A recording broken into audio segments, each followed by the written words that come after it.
الحمدللہ وکفا وسلام علی عبادہ الذین اصطفیٰ اما بعد فاعوذ باللہ من الشیطان الرجیم بسم اللہ الرحمن الرحیم رب اشرح لی صدری ویسر لی امری واحلل عقدۃ من لسانی یفقہوا قولی صدق اللہ العظیم۔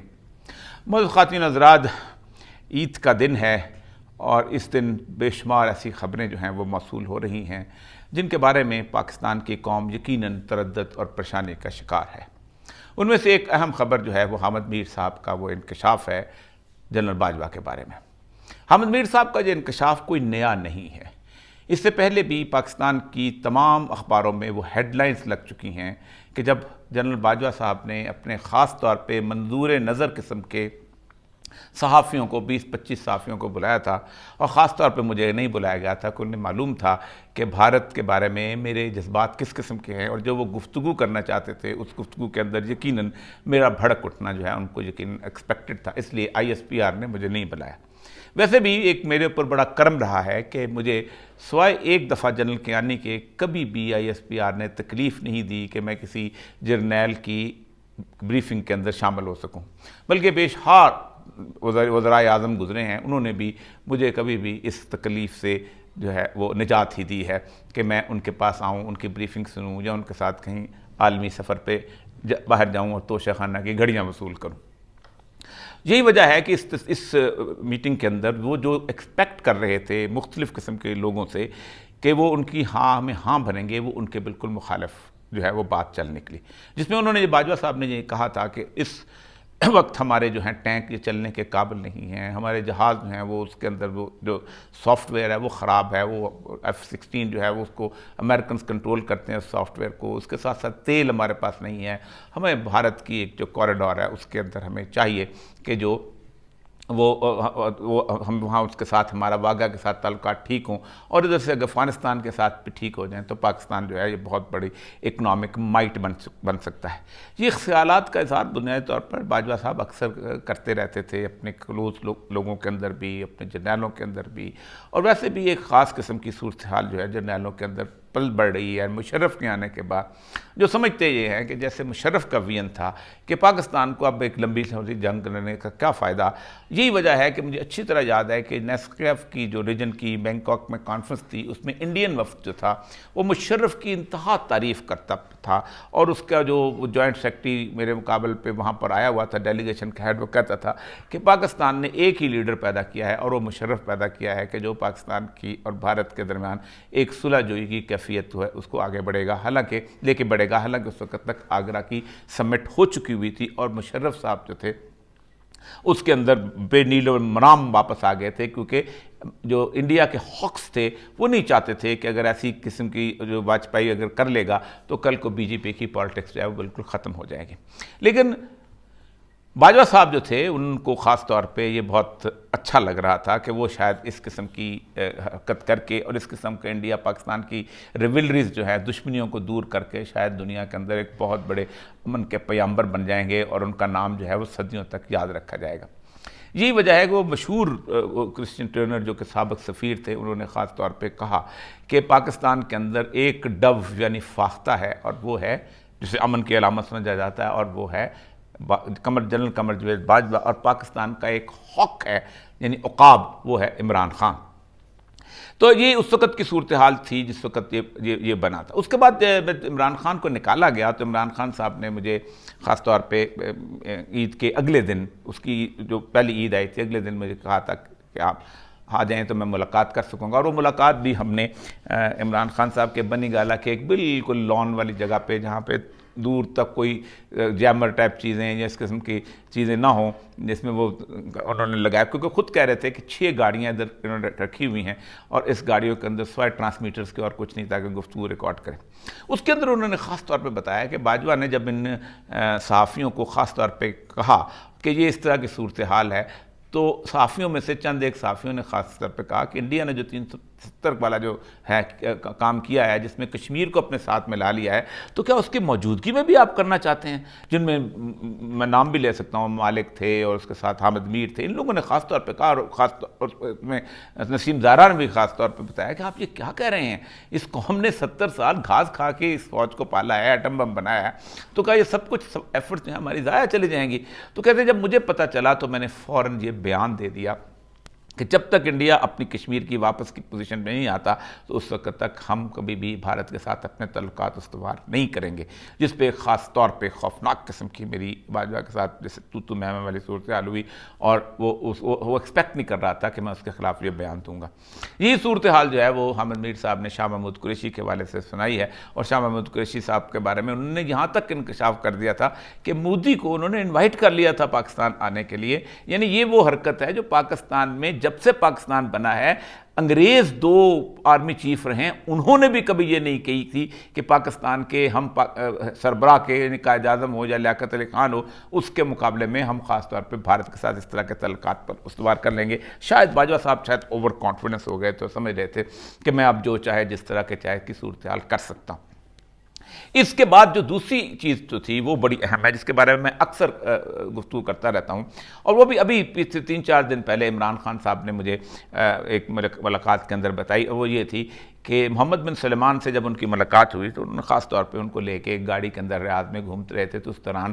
انہوں نے کہا کہ ہم بہت تنگ ہیں بنیادی طور پر۔ اس کی بنیادی وجہ یہ ہے کہ ہم اسرائیل کے ہمارے پر بہت پریشر ہے اسرائیل کا، کہ اسرائیل جو ہے وہ ہم اس کو تسلیم کر لیں، امریکہ کا پریشر ہے۔ لیکن عمران خان کہتا ہے میں نے سوچا کیوں تسلیم کرنا چاہتے ہو؟ اس نے کہا بنیادی طور پر ہم تنگ ہیں ایران کی وجہ سے، ایران کی پراکسیز جو ہیں وہ بہت زیادہ ہمارے اوپر چلی ہوئی ہیں، تو میں ایران کی وجہ سے ہمیں تھریٹ ہیں، اور خصوصاً UAE اور باقی ممالک جو ہیں جہاں خاص طور پہ، اور یمن میں بھی ان کی صورتحال بڑھتی چلی جا رہی ہے، شام میں بھی ایسی صورتحال۔ تو عمران صاحب نے کہا کہ اگر آپ کہیں تو میں بات کروں ایرانیوں کے ساتھ، تاکہ میں ایرانیوں کے ساتھ آپ کی صلح کروا دوں۔ تو کہتے ہیں محمد سلمان جو ہے میرے منہ کو دیکھتے رہا کہ ایسا ہے تو آپ بالکل جائیں۔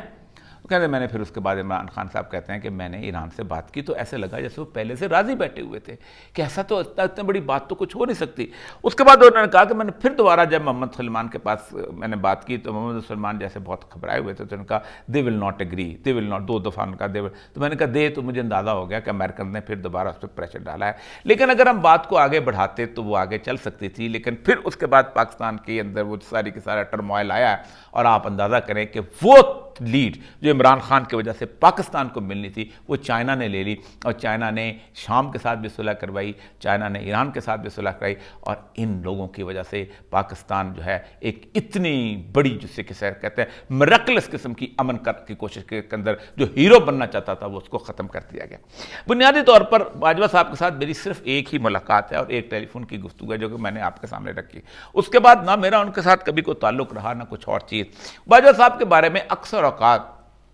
عموماً یہ خواب کے بارے میں لوگ تذکرہ کرتے ہیں جو پروفیسر شہزاد صاحب نے دیکھا تھا، اس خواب کے بارے میں جب بھی میں نے کبھی اہل نظر کے ساتھ گفتگو کی ہے تو وہ کہتے تھے ہم تو اس خواب کو سن کے کانپ اٹھتے ہیں، کیونکہ لوگ خاموشاً یہ سمجھتے ہیں کہ رسول اکرم صلی اللہ علیہ وآلہ وسلم کے ساتھ جو خواب ہے وہ ہمیشہ پازیٹیو خواب ہوتی ہے۔ ایسا نہیں ہے، رسول اللہ صلی اللہ علیہ وسلم کی خواب ایک وارننگ کی خواب بھی ہوتی ہے، اور اس کے اندر جو خاص طور پہ ایک وارننگ کی صورتحال بتائی گئی تھی کہ باجوہ صاحب نے وہ بات جو تھی، وہ چیز جو لینے والی تھی، اس کو انہوں نے بائیں ہاتھ سے پکڑنے کی کوشش کی تھی، تو یہ بنیادی طور پر ایک اشارہ تھا کہ وہ بائیں ہاتھ والے ہیں، اور اسلام میں صرف 2 ہاتھ ہیں، اصحاب الشمال اور اصحاب الشمین۔ اصحاب الشمال وہ ہیں کہ جو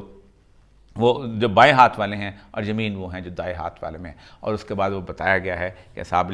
شمال جو ہیں ان کی کیفیت کس قسم کی ہوتی ہے۔ اس سے بہت سارے اہل نظر یہ سمجھتے تھے کہ اب تک پاکستان کی فوج کو اور پاکستان کو شاید کوئی اتنا بڑا نقصان کسی نے نہیں پہنچایا ہوگا جتنا یہ شخص پہنچائے گا، لیکن چونکہ اس وقت میں نے خواب بالکل لکھ دیا تھا اور خواب کی تعبیر لوگوں پہ چھوڑ دی تھی، تو اکثر اوقات لوگ یہ سمجھنے لگ گئے تھے، عام آدمی سمجھتے تھے کہ شاید یہ کوئی اتنی بڑی صورتحال ہے جیسے بہت انعام ہے۔ ایسا انعام نہیں تھا، وہ ایک تکوینی صورتحال تھی جو بتائی گئی تھی۔ اب صورتحال دیکھیں، اس میں ایک اور چیز جو اہم ترین چیز ہے کہ جس میں ایک 4 کی میٹنگ کا میں ذکر کرتا ہوں کہ جس میں 4 افراد موجود تھے، جن میں ایک محمد بن سلمان اور دوسرے جو تھے عمران خان تھے، اور اس کے اندر آپ 2 اور لوگ تھے جو ہمارے، جن میں سے ایک باجوہ صاحب بھی تھے، تو ان میں سے 4 نے کہا تھا کہ پاکستان کو اگر اسرائیل کو تسلیم کر لے تو یہ ہمارے لیے آسان ہو جائے گا، کیونکہ پھر سعودی عرب میں ہم کہنے کے قابل ہو جائیں گے کہ اگر اتنی بڑی انٹرنیشنل طاقت پاکستان کی جو کہ ایٹمی قوت ہے وہ تسلیم کر رہی ہے مسلمانوں کی، تو ہم کیوں نہ کریں، ہم تو بہت کمزور ہیں، اور ہمارے لیے راستہ مل جائے گا جس کو عمران خان نے سبوتاژ کیا تھا، اور عمران خان نے اعلان کر دیا تھا کہ ہم کبھی بھی اسرائیل کو تسلیم نہیں کریں گے۔ تو یہ ہے بنیادی طور پر پاکستان کا وہ المیہ جو گزشتہ 2 یا 3 سالوں سے اس ملک کے ساتھ چل رہا ہے۔ یہی وجہ ہے کہ اس کے اندر ایک زبردست قسم کی رجیم چینج جو ہے وہ اس وقت آ گئی۔ اب ہو کیا رہا ہے؟ ہو یہ رہا ہے کہ پاکستان میں رجیم چینج کے بعد امریکہ اپنا وہ خواب دیکھ رہا ہے واپس آنے کا۔ 2 دن پہلے اس سیکرٹ پیپرز جو اس وقت آئے ہیں، جو کہ جو بائیڈن انتظامیہ کے اس وقت دنیا کے اخباروں میں یہ ہیں کہ وہ سمجھتے یہ ہیں کہ افغانستان جو ہے وہ واپس داعش کا ہیڈ بن چکا ہوا ہے، اور داعش کی جو ہے وہ مختلف قسم کے ٹھکانوں پر وہاں سے بیٹھ کے حملہ کروانا چاہتی ہے۔ تو انہوں نے دوبارہ افغانستان پہ اسی طرح پہ 9/11 کی طرح حملہ کرنے کی تیاریاں میں مصروف ہیں۔ ان تیاریوں کے لیے انہیں پاکستان چاہیے، انہیں پاکستان کے بیسز چاہیے، انہیں پاکستان کے اندر ایک ویسی صورتحال چاہیے جیسے مشرف کے دور میں تھی۔ اور اس کے ساتھ ساتھ ایک اور اہم ترین بات یہ ہے کہ وہ انڈیا کو خاص طور پہ چاہتے ہیں کہ پاکستان کو ہم کہیں گے کہ پاکستان کے ساتھ ہم انڈیا کو نرم کر دیا ہے، آپ ہمیں یہاں پر اڈے دیں۔ آپ اندازہ کریں کہ پاکستان کی افغانستان کے ساتھ جو مذاکرات چل رہے تھے، جو کہ پاکستان میں طالبان کو ری سیٹل کرنے کی صورتحال تھی، ان کو ٹھیک کرنے کی صورتحال تھی، وہ جولائی کے اینڈ تک چل رہے تھے، اور پاکستانی وفد جو تھا وہ بیرسٹر سیف کے ساتھ کی موجودگی میں وہاں پر موجود تھا، اور امریکہ نے وہاں پر ڈرون حملہ کروایا تھا، اور ایمن الظواہری کی وہ جو شہادت ہوئی تھی، جو کہ ابھی ہے یا نہیں تو یہ معلوم نہیں، لیکن بہرحال دنیا کی خبروں میں آ گئی تھی۔ یہ بالکل ویسے ہی تھا کہ جب پاکستان سب سے پہلے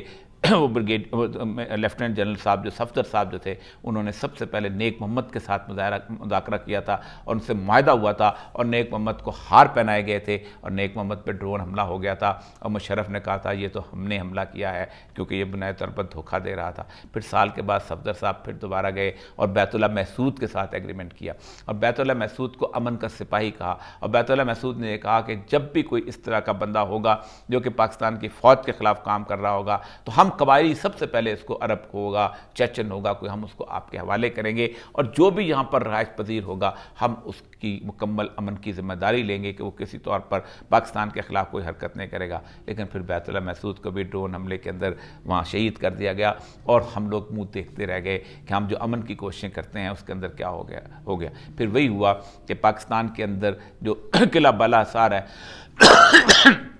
اس کے اندر امریکن سپاہی اور سی آئی اے کا ہیڈ کوارٹر بن گیا، اور پھر امریکن سی آئی اے جو رپورٹس بتاتی ہیں، سینٹ کی جو رپورٹ ان کے اندر جو Pakistan U S Pakistan cooperation reports ہیں کہ وہ جاتے تھے اور خود اپنے طور پہ وہاں پہ لوگوں کو اٹھاتے تھے اور بگرام لے جاتے۔ وہ جو 2 بڑے ملک جو تھے جن کو وہاں سے اٹھا کے لے کے گئے، جو امن کے سپاہی تھے، جب ان کو بگرام لے کے گئے تو مکمل طور پر امن کی تمام کوششیں سبوتاژ ہو گئیں۔ پاکستان کو اس وقت کم از کم اس سارے ایشو کے اوپر باجوڑ ٹرائل ضرور کرنا چاہیے، تاکہ دودھ کا دودھ اور پانی کا پانی ہو جائے۔ پاکستان کی انتظامیہ، پاکستان کی اسٹیبلشمنٹ اور سب چاہتی ہیں، تو اس کے اندر میں سمجھتا ہوں کہ پاکستان میں اس وقت شاہ محمود قریشی جو کہ اس کا وٹنس ہے، جس نے کھڑے ہو کے کہا تھا کہ ہم مودی کو نہیں آنے دیں گے، کیونکہ آپ کیا سمجھتے ہیں کہ پاکستان جو ہے اس ساری صورتحال کے اندر ہم یہ بدنامی لے لیں، پی ٹی آئی جو ہے یہ بدنامی لے لے، عمران خان کو بیچ میں آنا چاہیے، اور وہ اس وقت کے جتنے بھی جرنیل تھے ان کو سامنے آنا چاہیے۔ یہ پاکستان کے ساتھ اس وقت حمود الرحمان کمیشن سے بڑی انکوائری جو ہے اس کو انیشیٹ کرنا چاہیے، اور یہی ہمارا حل ہے۔ جب تک ہم دودھ کا دودھ اور پانی کا پانی نہیں کریں گے ہم آگے بہتر طور پہ نہیں چل سکتے۔ وآخر دعوانا الحمدللہ رب العالمین۔